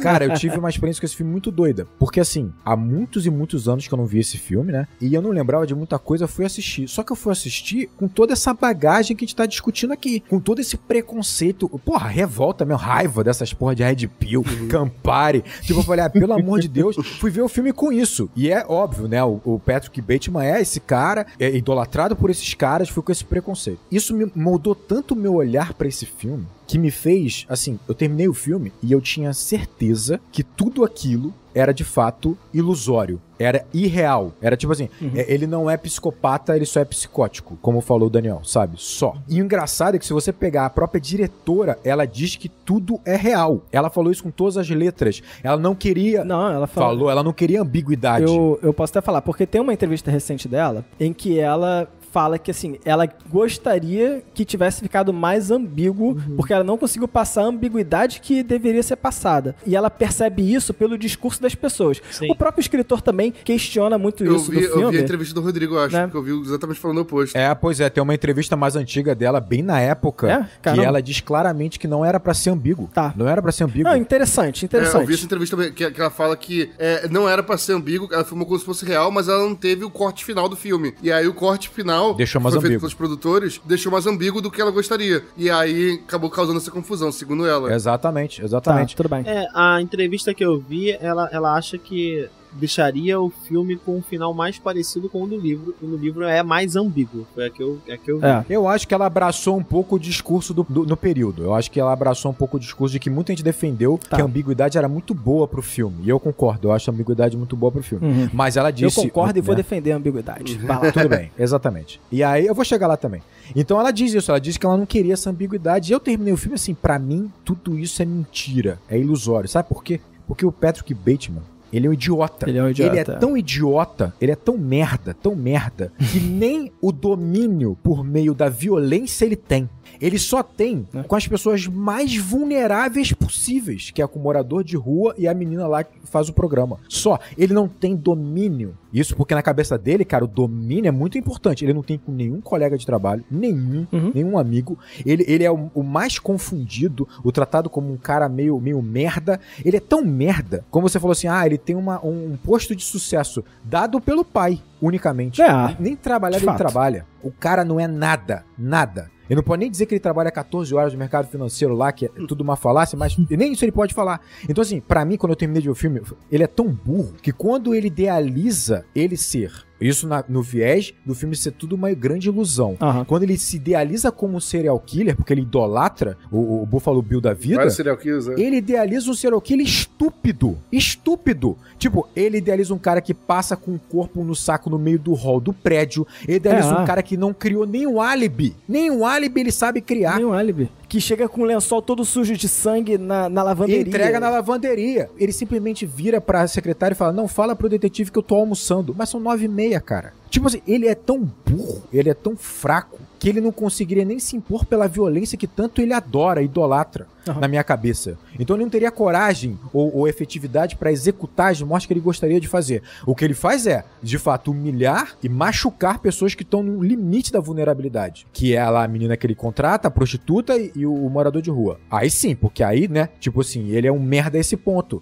Eu terminei o filme assim, cara. Com total certeza disso. Eu também, eu fiquei com certeza de que era a fantasia dele, cara. Até por algumas coisas muito loucas. Tem elementos que colaboram com isso. Por exemplo, quando ele atira no carro de polícia, ele explode, o carro de polícia explode. Dá trechinho no carro de polícia explode. Não, o próprio fato dele atirar bem pra caramba, né? Atira melhor que a própria polícia. Atirar bem pra caramba. Ele gira na porta giratória e acerta o cara como se fosse um desenho animado e tal. Existem elementos que reforçam a ideia de que isso aqui é ilusório, né? O caixa eletrônico que aparece escrito, né? Insira um gato. Insira um gato e tal. Mas assim, eu entendo sua posição, Rodrigo, e eu acho interessante a própria ambiguidade. Também, passei a gostar depois. Porque mas é nessa ambiguidade que a gente consegue também a interpretação, né, de que esse personagem é um personagem que abandona o ego, sabe? Então, quando a gente tava falando sobre identidade e essa sociedade, sabe, tipo, que a gente tava definindo, e a gente vai por um lado mais psicanalítico, e olha que eu não entendo muita coisa disso não, sabe? Mas a gente vai ver o seguinte, que ele é um personagem que ou ele tá idealizando, sabe, tipo, uma coisa absurda, criando fantasias pra ele mesmo, sabe, como se fosse um processo de criar a própria realidade dele, porque ele não aguenta a realidade que ele vive, ou seja, quase que a gente tá falando com o superego dele, ou ele tá sendo extremamente animalesco, que é o id. É como se não tivesse a pessoa... Um intermediário. Um intermediário entre esses dois lugares, ele sabe? Cria artificialmente, né? E aqueles personagens que todos são iguais a ele, talvez sejam até frutos da mente dele, sabe? E várias vezes eu fico assim, talvez não sejam de fato as pessoas que estão ali, talvez sejam os desejos dele, talvez aquela conversa no final nem tenha acontecido, talvez seja na própria cabeça dele a ideia dele tentando, sabe, fugir da culpa que ele tem, sabe, tipo, se redimir da culpa que ele tem, e ao mesmo tempo a ambiguidade traz isso, né, o próprio sistema tentando tirar a culpa dele, sabe, sim. O sistema protegendo ele, porque ele não pode, ele é invulnerável. Ele é rico demais pra ser preso, né? E quando a gente vê que todos os personagens são iguais, na minha cabeça também a ambiguidade traz que todos são psicopatas, todos pensam igual a ele. De alguma forma, sabe, né? tipo, e que tipo, ele que deixou extravasar, ele que deixou aquilo sair da boca dele, mas que na verdade todos são iguais, só que eles não deixaram extravasar. Então o advogado faz o quê? Ele vai e fala, não foi você que falou isso, sabe, foi outra pessoa. E aí ele fala, não, fui eu mesmo, mas não foi isso que você quis dizer, sabe? Ou tipo, você tava doidão, sabe? Tava doidão e tá tudo bem. E aí depois, quando finalmente ele fala, não, fui eu, você não conseguiria, porque você é um idiota. E aí chega no ponto em que você falou, né? Não, o Patrick Bateman é um idiota. Se você tivesse falado que era o outro cara, que é aquele cara que pega a mulher, a namorada dele, sabe? Se você tivesse comentado que era ele, eu até poderia acreditar, mas o Patrick Bateman é um idiota. Então, eu gosto dessa ambiguidade, sabe? Então, aí eu fui rever o filme, porque eu percebi que eu tava com tanto ranço do tema, que eu entrei contaminado pra parada. Eu falei, não, beleza, vou ver o filme de novo, né? E assistindo o filme de novo, aí sim, a ambiguidade, ela é importantíssima pro filme. Ela é muito boa pro filme, essa ambiguidade. E muito do que você falou, essa ambiguidade gera na gente a possibilidade que aquilo tenha acontecido de fato. E aí você tem isso, ele é tão poderoso, ou melhor, a família dele, o pai dele, eu vou fazer um link depois de melhor. A estrutura, né? Mas a estrutura que ele tá inserido. Então, o pai dele tá dentro dessa estrutura, né? O próprio é um dos dominantes dessa estrutura, é tão poderoso que ele consegue fazer com que simplesmente o Patrick não seja punido nunca, de tal maneira que ele nem sabe se ele cometeu isso ou não. E isso é fantástico, essa ideia. Tanto é que tem um ponto que eu acho legal, que talvez assim, isso trouxesse identidade pra ele. Isso é que é o pior, sabe? Ia diferenciar ele dos outros, mas nem isso ele consegue. Nem isso ele consegue. O que eu acho interessante é você pensar assim, cara, tanto é que você vê, tem uma cena muito legal quando ele sai do caixa eletrônico, ele persegue uma mulher, né? E, cara, imagina aquela cena. Ele tá andando colado com uma mulher nas costas dela, à noite, né? Numa rua vazia, deve ser um desespero aquilo pra mulher, mas na cabeça do Patrick, ele é branco demais, bonito demais, rico demais pra ser uma ameaça pra aquela mulher. Pra ser encarado como uma ameaça, saca? É um ponto, tipo assim, ele é impune de qualquer coisa que ele venha a fazer. E aí virou pra mim um filme muito mais interessante, na minha visão especificamente, tem muito a ver com o que você tá falando. Teve duas cenas que ficaram, sabe, batendo na minha cabeça. Uma, ele desenhando na mesa de jantar junto com a namorada quando ele termina com ela. E quando ele tá falando com Paul Allen e ele fala assim, brincando, né? Ele fala assim, pô, cara, pega leve comigo porque eu sou filho de pais divorciados. Isso ficou na minha cabeça direto, e o que eu acho interessante é o seguinte, as atitudes do Patrick, você percebe que não é simplesmente imatura,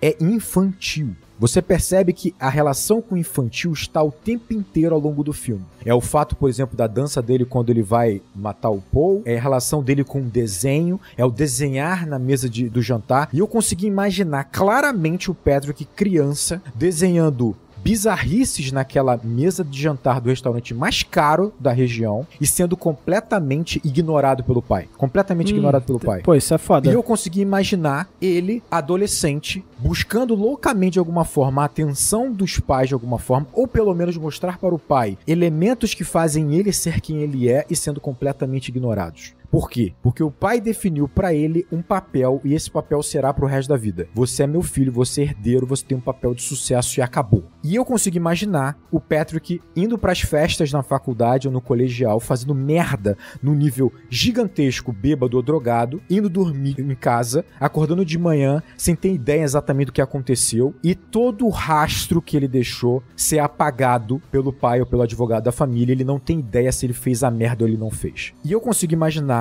o Patrick nesse desespero por tentar descobrir se ele fez a merda ou não, quem ele é ou não, e chamar a atenção dos pais. Ele chega ao ponto, já com um indício de um certo instinto assassino, ele toma uma decisão ou uma atitude de matar alguém. Porque o matar alguém, além de ter a ver com esse instinto dele, é um ato que faz com que ele agora seja algo palpável, material, sabe, inquestionável. Ele agora é um assassino. Eu não sou mais o papel que meu pai quer que eu seja, porque eu sou algo muito maior que isso. Eu sou um assassino. Não tem mais volta. Porque agora eu fiz algo que não tem como não chamar a atenção do meu pai. Não tem mais como ser ignorado. Só que o pai dele é tão poderoso que o pai dele conseguiu não só ignorar isso, como fazer com que o próprio Patrick não tenha certeza se ele matou ou não. O poder do pai dele é tão grande que ele consegue limpar o rastro de tal maneira que o Patrick não tem mais certeza de quem ele é e acaba tentando cumprir um papel que o pai obrigou ele. Uma frase dele, pra mim, me acertou em cheio. Quando ele tá no táxi ouvindo música com a namorada fala alguma coisa sobre ele largar o trabalho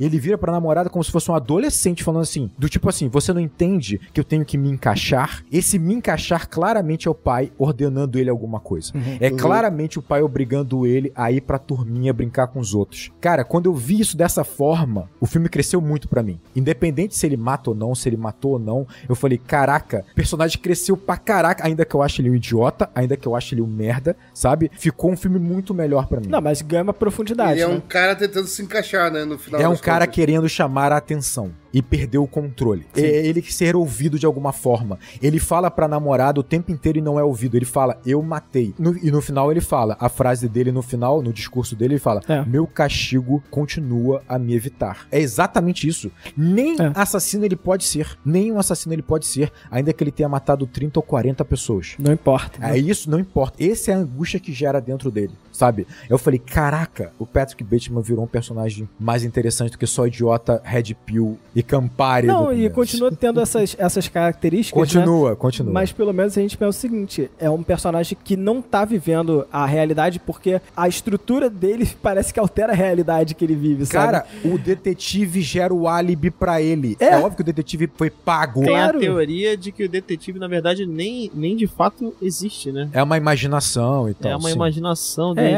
Pode ser. E a diretora pediu pro Dafoe gravar as cenas de interação com o Patrick 3 vezes sempre. Uma, tendo plena certeza de que ele era o culpado. Matou o Paul Allen, né? A segunda, achando que ele tinha indícios de que matou o Paul Allen. E a terceira, falando que esse cara, não, definitivamente não foi esse cara que matou. Ficou a versão de que ele tem certeza, né? Não. Pois é. E aí, o que acontece? Pra deixar a questão mais aberta possível, o que fica é a versão, acho que são 3 cenas, salvo engano, que o detetive de fato... Tem vários, na verdade. São três. Uma no restaurante, 2 no escritório. Ah, sim, são 3 cenas, São 3. Em 2 delas prevalece a que ele não tem nada a ver com o fato. E em uma prevalece o que ele tem alguns indícios. Mas esse prevalecer é o seguinte, tem uma edição e ela vai misturando as cenas. Isso, As interpretações dele, né? Ela vai misturando as cenas, ela vai misturando os takes na edição. Na mesa de edição, pega lá os takes. Esse take aqui que ele acha que esse aqui é o que ele acha que não é. Então, na mesma conversa, tem um momento em que o William Dafoe tá interpretando o personagem que suspeita. Maneiro, isso é legal. Tem um momento que tem certeza e tem um momento que, não, ele não matou. Então, você vai ver quando você assiste o filme, essas conversas do Kimball, né, do Donald Kimball, com o Patrick, que o William Dafoe parece que vai variando. Em algum momento ele tá, tem hora que ele tem certeza. Eu falo assim, porra, ele tem certeza absoluta. Sabe que parece que encurralou. Caramba, agora deu álibi. Como assim? O que tá acontecendo? Cria essa ideia de que ele talvez seja algo projetado pelo próprio Patrick, né? Porque é o que você falou, tem horas que o cara dá como o detetive dá o álibi pro cara, sabe? Ele diz pra ele que eu tô almoçando. Não, e ele vira pra ele e fala assim, não, então, tava fulano Mas quem? Completa aí. E o Patrick assim... Quem? Você! Eu, puta, que foi irado esse dia, olha que maravilha. Ele é estúpido, cara. E ele some, né? Em determinado momento do filme, ele some.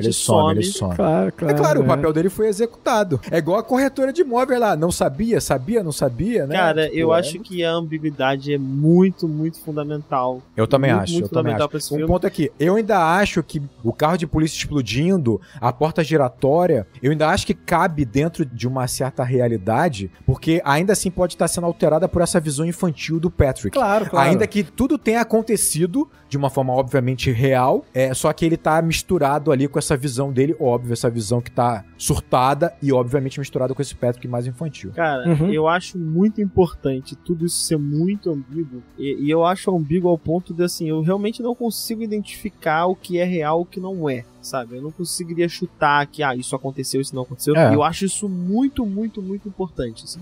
Eu nem acho que, tudo aconteceu ou nada aconteceu. Sim. Eu tenho até dificuldade de entender qual parte aconteceu, qual parte não aconteceu, mas acho que é fundamental pra construção do tom do filme. Todo o background que você contou, por exemplo, eu acho que faz muito sentido. Ele constrói um personagem muito interessante, que faria, ou que seria muito, muito bem explorado num filme que tivesse um outro tipo de tom, mas como aqui entra humor e é uma crítica muito, mas muito, muito forte a uma masculinidade excessiva. Sim. O conceito aqui é mais importante que o personagem. Né? Eu acho. Eu acho que aqui ele é caricato ao ponto de ser uma criança mimada, como você colocou aí, porque esse é o arquétipo do homem... Do Yuppie. Da síndrome de Peter Pan, né? É o isso. Donald Trump falando, né? Eu tenho dificuldade, na verdade, de extrapolar o filme pra além dessa crítica, porque pra mim ela é muito determinante, ela é muito marcante. Pra mim o filme é isso, sabe? Ele chega a ser pra mim muito claro no que ele tá propondo. Não, faz muito sentido. E aí faz construir algo em cima é muito difícil, ainda que faça muito sentido o que você colocou. Cara, é que pra mim pegou muito ele desenhando na mesa do restaurante. Pegou muito, cara. Sim. Não, mas eu gostei muito, Rodrigo. Eu gostei muito. E isso não invalida a ideia toda, sabe? Não invalida. Eu acho que isso só complementa e foi uma visão sua, assim, muito profunda do personagem. E que eu fiquei embabacado. Valeu. Não, talvez tenha mais a ver isso com o livro e ela, de alguma forma, como ela coloca elementos no filme que tem a ver um pouco com isso, talvez você sinta isso, Pode né? ser. Talvez tivesse mais no livro, e né? Talvez essa tua interpretação, ela até justifique muito da mística por volta desse personagem, porque eu tenho certeza de que muitos indivíduos dentro dessa construção histórica que você construiu aí, de uma pessoa que na infância não teve atenção devida, né? E de certa forma isso está subjetivo no personagem, talvez isso, né, traia o personagem, né? Faça essas pessoas se reconhecerem, né, nesse personagem. Claro, exato. O personagem pode não ter essas camadas de profundidade, mas as pessoas que se reconhecem nele têm. Exato, entende? Então acho que isso é muito relevante também, mas realmente eu não consigo... Mas eu entendo seu ponto e faz sentido. Só pra aproveitar esse termo Yuppie, né, que o Daniel falou, a gente explicar eu falei, na verdade. Caraca, tá foda hoje, hein? Cara, a gente tá com a síndrome de psicopata americano. Todo mundo é Paul Whelan, todo mundo é... Tudo é metalinguagem, pô. Metalinguagem. Mas só pra aproveitar esse termo Yuppie, né, que o Rodrigo falou, explicar de repente pra quem não conhece esse termo, né? Esse termo significa Young Urban Professional. Caraca, eu meti inglês agora. Meteu inglêsão agora?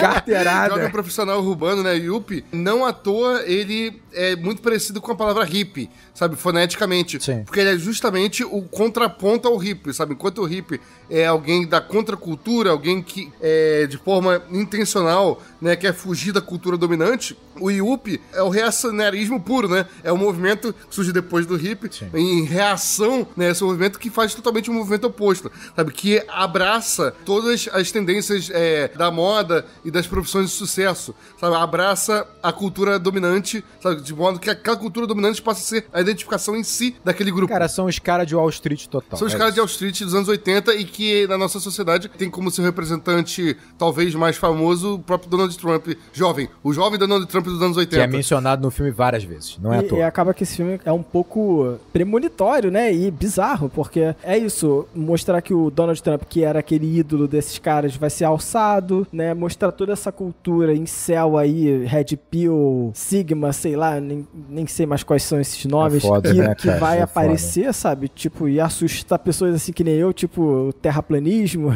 tipo... Pô, você vê, o filme teoricamente se passa ali na década de 80, né? Uhum. Então, você tem, da década de 80 até Trump, você tem Reagan até Trump. Olha isso, amigão. Inclusive, é engraçado que o filme cita o Reagan, né? Aparece o Reagan. Aparece na televisão. E parece né, os Yuppies falando, nossa, olha como é que esse cara é frio, né? Como esse cara não se importa com os Como é que ele outros. consegue mentir dessa forma? Como é que consegue, né? Exatamente. Eu acho a que, gente não abordou isso, né? É porque o filme também, ele representa muito bem o momento em que o sistema tá vivendo naquele período, né? O capitalismo tá triunfando, Uma né? punjância, Tá né? trincando. O capitalismo, exatamente, para as pessoas daquela época, existe a sensação de que o capitalismo venceu. E agora é a única, Tá no auge. o único caminho possível. Queda do Muro de Berlim. O mundo de Berlim caiu, né? O capitalismo venceu, o judaísmo venceu, e esse é o único caminho que existe, o único caminho possível, né, para a humanidade. É muito curioso essa ideia da salvação pelo capitalismo, né? Toda a discussão que a gente tem depois, né? Da desigualdade social. Isso vai estar depois, né? Isso tá num outro recorte de tempo, né? Aqui olha, Sim. a América venceu. E a elite dessa sociedade é a mais vitoriosa ainda, né? Não, de fato. Temos um futuro glorioso pela frente. Eles elogiam muito o Japão, inclusive, né, também no filme, que o Japão, né, enfim, não vou falar sobre o Japão aqui, mas o Japão é isso a enésima potência, digamos assim, né, é um experimento neoliberal que hoje em dia a gente tá vendo as consequências, né, na psique das pessoas lá, Deu né. super certo, né? Deu super certo pra saúde mental de todo Deu mundo. super certo. Porrada de Super Saiyajin lá. Tá todo mundo fodão lá. Não, mas você vê, então esse filme acaba sendo premonitório e foi uma experiência realmente muito interessante, sabe? Ter esse olhar do que tá acontecendo hoje. Sim. E obrigado, Gabriel, por explicar aqui, né, o terraplanismo aí. Porra, o Gabriel mudou minha forma de enxergar tudo agora. O Gabriel foi tipo um profissão repórter, né? Ele se infiltrou nos... Cara, ele se filtrou. Conheça o incrível mundo dos Red Pills. Cara, Que loucura, né? E o mais engraçado é que esses caras se acham antissistema. Isso é Isso muito E aí muito eles ficam, os Red Pill atualmente, né? Em geral, eles estão associados a vamos comprar umas criptomoedas, vamos comprar umas NFT, sabe assim, porque a gente é contra o sistema. Cara, você é quase um corretor da bolsa dos anos 80, cara, sabe? Não tem como ser mais sistema que isso. cara, Você é um yuppie, exatamente. cara. Você é um cara que abraçou o E eles sistema. querem ser contra o sistema, né? E aí vão pro quê? Pro cripto, né? Porque a galera tem essa ideia, né? Do cripto ser contra o sistema. O cripto é rebelde, o cara é muito rebelde. O cara, Vanguarda. criptomoeda, que aqui é rebeldia pura. O cara é muito rebelde. E por último, eu só queria relacionar o Patrick Bateman com o Musk, né? Porque a gente tem que fazer essa relação que não é possível. Elon Musk. Que não é possível, né, cara? O clima tava tão bom, a gente tava falando só de psicopatas, pô. Mas isso fica muito claro quando o Rodrigo coloca essa infantilização que a gente até vê no Trump, né, nas declarações, e que o personagem do Patrick Bateman apresenta ali desenhando no restaurante, né, com giz de cera. O Musk é outro, sabe? Tipo, É um mandando... crianção, né, cara? É um crianção, cara. Fica falando bebezão. aí, tu vai receber um emotion de cocô aí. Exatamente, Cara, olha isso, né? isso, fato, aconteceu. Ele estabeleceu que a política do Twitter, toda vez que um repórter vai lá fazer perguntas questionando a política deles, a política oficial da empresa, pelo Elon Musk, Resposta. é responder com emoji de cocô, sabe? Emoji assim, tem como ser mais infantiloide que isso, Não cara. tem Não tem como, Cara, não tem como. Não Se tem fosse um como. roteirista escrevendo, fala, não, peraí. Agora tu abusou. Quer dizer que o maior bilionário do mundo, o mais rico da Terra, definiu essa política empresarial dele. É isso que você tá dizendo? O mais rico do mundo é uma crianção, E né? ele se acha super antissistema, né? A galera acha ele super antissistema porque ele criou esse absurdo, e aí ele seria super antissistema, enquanto o sistema é proteger justamente o bilionário. O sistema tá lá pra proteger ele. O sistema é ele. O sistema é ele, Exatamente. porra. Tem uma lógica muito simples, que se você é bilionário, você não é antissistema. Não tem como você... Você é o próprio sistema. Você define o sistema. Você está na camada mais favorecida desse sistema, sendo contra o sistema. Você é sócio proprietário do sistema. Parabéns. Você é bilionário? Parabéns. exatamente. Você agora é sócio proprietário do sistema. Exatamente, exatamente. Cara, é muita loucura isso. Mas, enfim.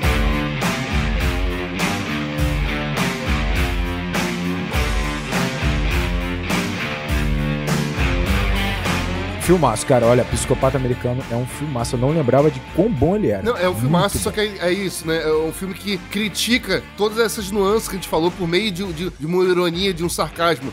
Que se você não pegar esse sarcasmo, né? E se você ver no final que ele nunca é castigado por tudo que ele comete, isso pode ser como o foi sequestrado por uma galera que passa a enxergar ele como algo a ser idealizado. Mas eu fico com sentimentos duais em relação a isso, Gabriel. Sabe por quê? Porque mas não tem problema. Eu não culpo o filme, não. Eu não culpo o filme, não. Mas eu critico o Lobo de Wall Street nisso. Mas esse filme chega, faz a crítica, é extremamente descarado, debochado. E a galera não percebe? A cena do cartão é ridícula, assim, não é possível que você olhe pra cena do cartão e fale, tá aí, esse é um cara que se preocupa com coisas importantes, esse é um cara que tá antenado com as coisas do mundo. Pô, não é possível. Eu acho que esse filme tenta passar a mensagem. Você falou do Lobo de Wall Street e esses têm semelhanças, beleza, mas eu acho que o Lobo de Wall Street, ele deixa muito claro o momento do humor. Aqui, a coisa tá, de certa forma, interiorizada. A diretora, ela conseguiu passar todas essas informações que a gente tá colocando aqui de maneira muito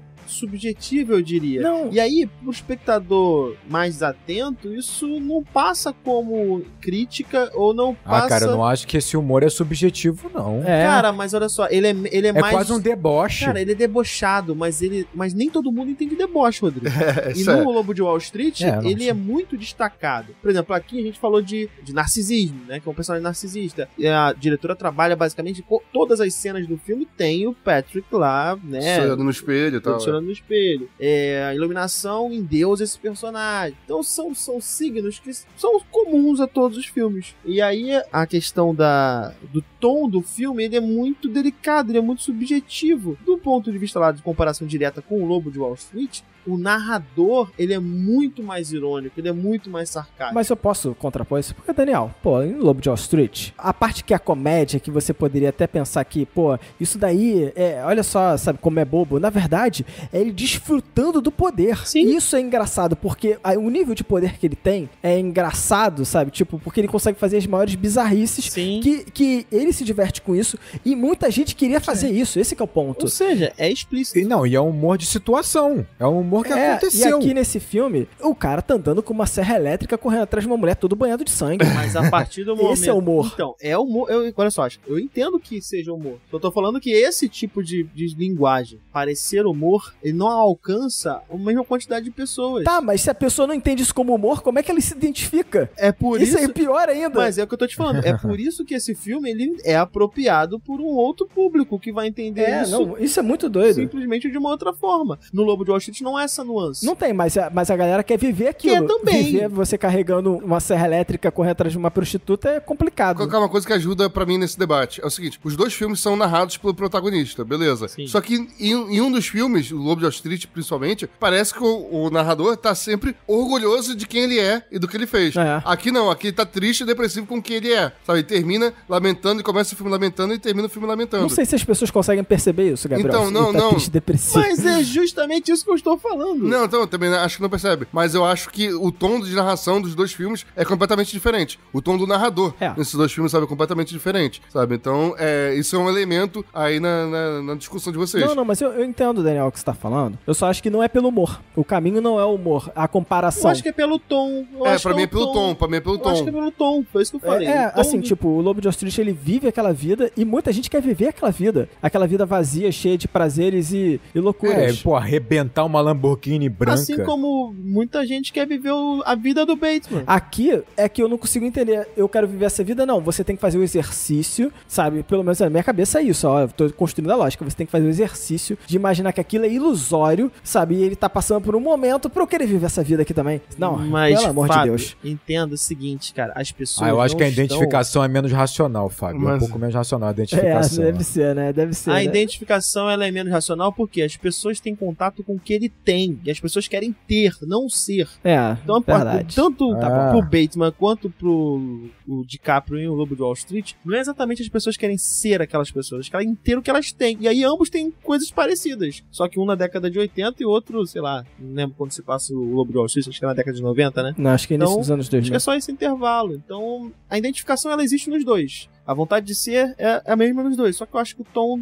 E aí eu acho que realmente é o tom do humor. Ele é diferente nos dois filmes. O Psicopata Americano, ele trabalha com a sátira e ele vai trabalhar com pinceladas muito fortes. Soa as coisas ficarem subjetivas, porque na verdade elas estão misturadas em muita coisa forte, na verdade. Enquanto que o Lobo de Wall Street não, ele trabalha muito com a realidade, por exemplo, com a própria realidade. Até porque é uma história real, né, do Lobo de Wall Street. Até porque é uma história real. Eu critiquei lá na época, sabe, tipo, o Lobo de Wall Street por isso, pelas pessoas saírem, sabe, querendo viver isso daí. E aqui, sabe, quando as pessoas leem o livro, sabe, falaram isso Wall Street, ou as pessoas agora idolatram o Patrick Bateman do filme. É mais difícil pra gente entender. Aí eu falo que não tem jeito. Não tem jeito.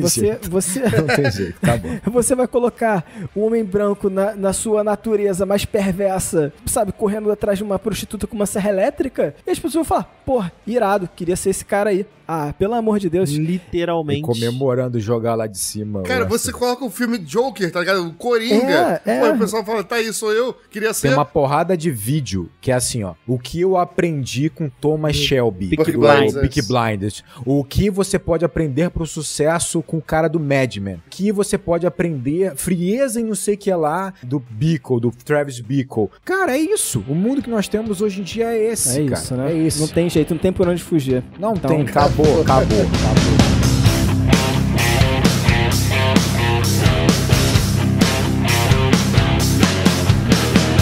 Então, galera, se vocês curtiram esse programa, por favor, vão lá nas nossas redes sociais, interajam com a gente, responde aqui no Spotify também as perguntas que estão aqui. Divulga esse programa, gente. A gente falou no início, mas lembrou você.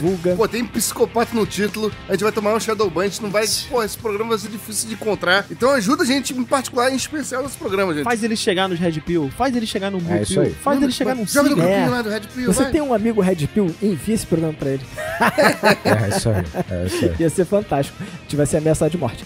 Mas você pode seguir o Enquadrando nas mídias sociais. Você vai lá no Twitter em @enquadrando_, no Instagram em @enquadrando_oficial, ou no YouTube, que a gente tava fazendo mais lives. A gente deu uma pausa, mas vamos voltar, né? Então, youtube.com/enquadrando. Mas fala lá no canal do Acabou de Acabar, né, Gabriel? Pô, sim, e vai lá assistir o Acabou de Acabar, que tá sempre bombando lá. Ou se você quiser, você pode também mandar um e-mail para contato@acaboudeacabar.com.br. Então, galera, um grande abraço e bons filmes!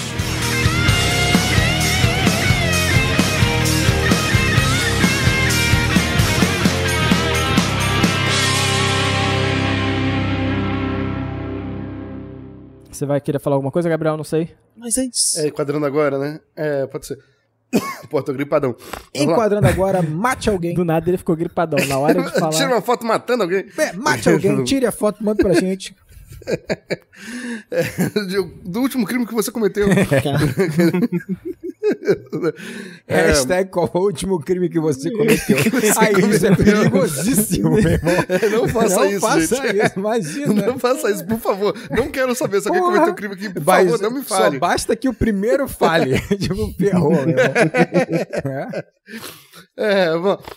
Né, o Betinho, né, o que a contraposição do Betinho, Alpha. Quando ele ia pro Betinho. Betinho já é outra coisa. Betinho, porque tem um Alpha, eles chamam assim, né, cara? Porque tem o Alpha, né, que é o Sigma, né, que são sinistrão e tal, e o Betinho, coitado, né? O Betinho é aquele cara que é carinhoso, que cuida do filho, que lava a louça, sabe, que ajuda nas tarefas domésticas, que é um bom traços femininos, foi né? dominado pelo mundo que é controlado pelas mulheres. É isso, Gabriel. E o... Até porque se ele Defoe, não... né? É o William Defoe, né? Que faz o... William Defoe, Figura recorrente no podcast. Figura recorrente no podcast. Você falou Defoe, eu pensei que se fosse o Defoe de detetives no cinema. Ah, não.